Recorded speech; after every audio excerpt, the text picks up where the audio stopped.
En Afrique de l'Ouest, ils font partie de ces peuples au passé glorieux. La communauté soninké a fondé l'un des premiers empires de la région, celui de Ouagadougou.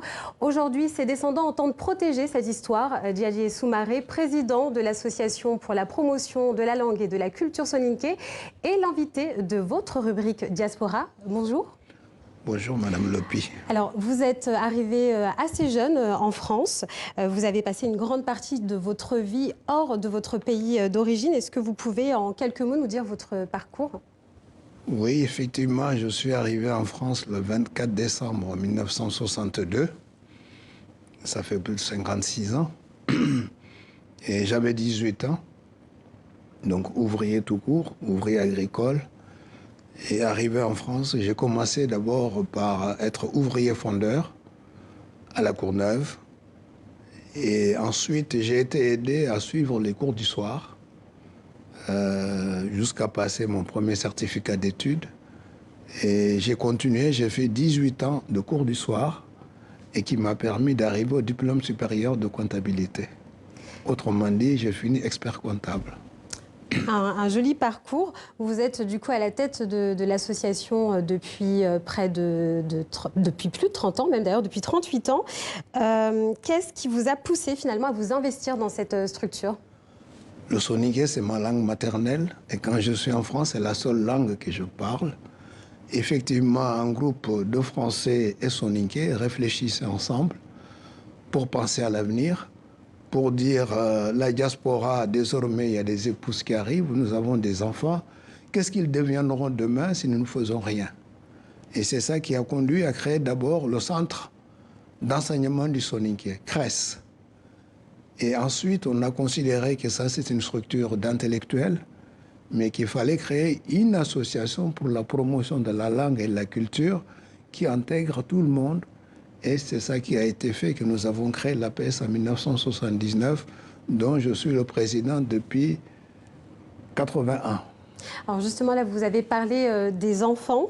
On sait, hein, l'UNESCO dit que chaque année, une dizaine de langues disparaissent. Est-ce que finalement, préserver le soninké aujourd'hui, ça passe par les enfants?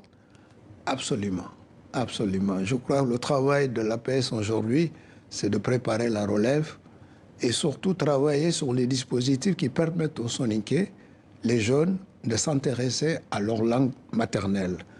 Et ça a commencé par s'engager avec l'UNESCO, avec les autorités françaises, pour que le soninké soit une troisième langue au baccalauréat qui permet justement aux jeunes soninké de s'intéresser à leur langue maternelle. Cela a reconnu un certain nombre de langues africaines en France, notamment le Wolof, où le soninké est plus majoritaire, au Bambara, au Peul, alors que le soninké dépasse toutes ces populations. Pour quelle raison cet acte n'a pas été posé par un État africain, alors que les soninké sont dans 6 États d'Afrique? Donc la possibilité finalement pour les petits Maliens de aussi apprendre leur langue maternelle. Aujourd'hui, cette langue dans est l'école française. À INALCO, mais ce n'est qu'en cours, il n'y a que des étudiants qui peuvent y aller. Mais la masse des soninké qui sont à Paris, dans les banlieues et en province, ne peuvent accéder que ce dispositif soit accepté pour les soninké. Et ça, c'est du ressort des autorités éducatives françaises et de l'UNESCO qui protègent les langues. J'espère que le message sera entendu. Alors, faire rayonner la culture soninké, ça passe aussi par sa diaspora, notamment en France, qui est très importante. Quel attachement ont les Maliens de France à cette culture? Très attachés à cette culture. Vous pouvez voir rien que par leur vestimentaire et également l'alimentation. Donc, beaucoup de choses sont gardées, et tout en considérant que nous vivons dans un autre pays, qu'il faut respecter ce pays-là et accepter les traditions et respecter les lois de la République.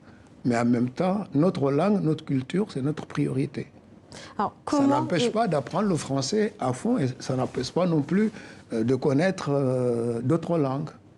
Alors, d'un point de vue culturel, il y a aussi, on peut parler aussi de littérature. Est-ce qu'il y a comment se porte finalement la littérature soninké aujourd'hui?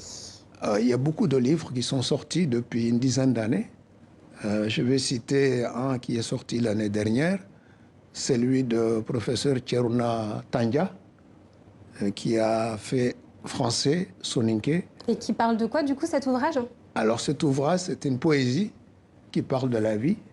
Et il y a un deuxième ouvrage qui est sorti aussi sur un site internet, soninkra.com, et qui parle de la vie, de la naissance à la mort.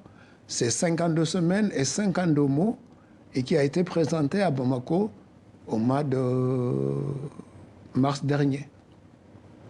Entendu, on invite tout le monde à aller lire ces deux ouvrages. Comment donc faire prospérer la culture soninké? Est-ce que ça passe aussi par un volet, par le développement économique?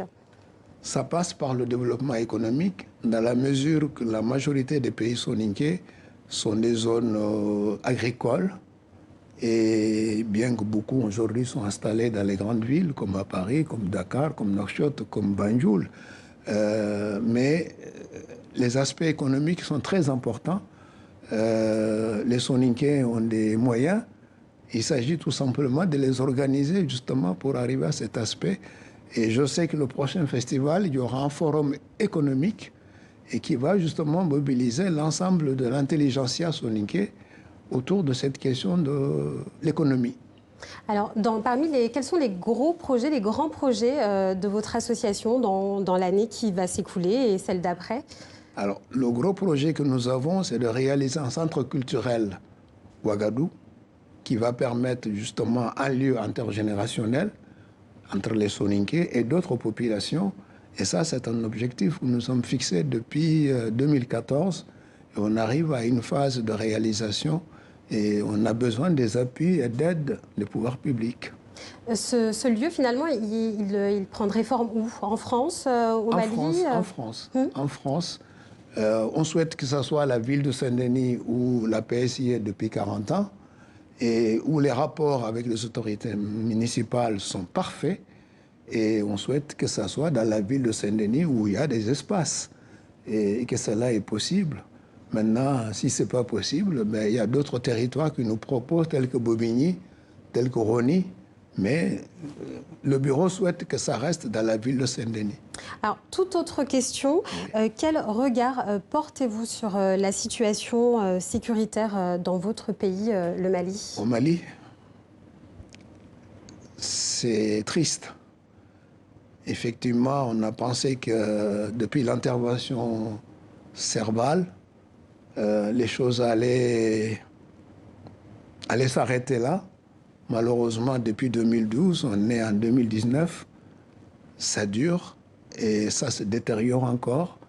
Une grande partie qui est encore occupée où l'État n'est pas présent, ça nous inquiète tous. Quand je suis allé à Bamako le 2 mars, mon discours a été justement, il faut l'union sacrée, il faut l'unité, qu'on arrête de se taper dessus, il faut tous ensemble pour que le Mali, on sauve le Mali, qu'on sauve la nation. C'est important pour le Mali, mais c'est surtout important pour l'Afrique. Merci beaucoup. Merci beaucoup, Monsieur Soumaré. Vous êtes le président de l'association pour la promotion de la langue et de la culture soninké.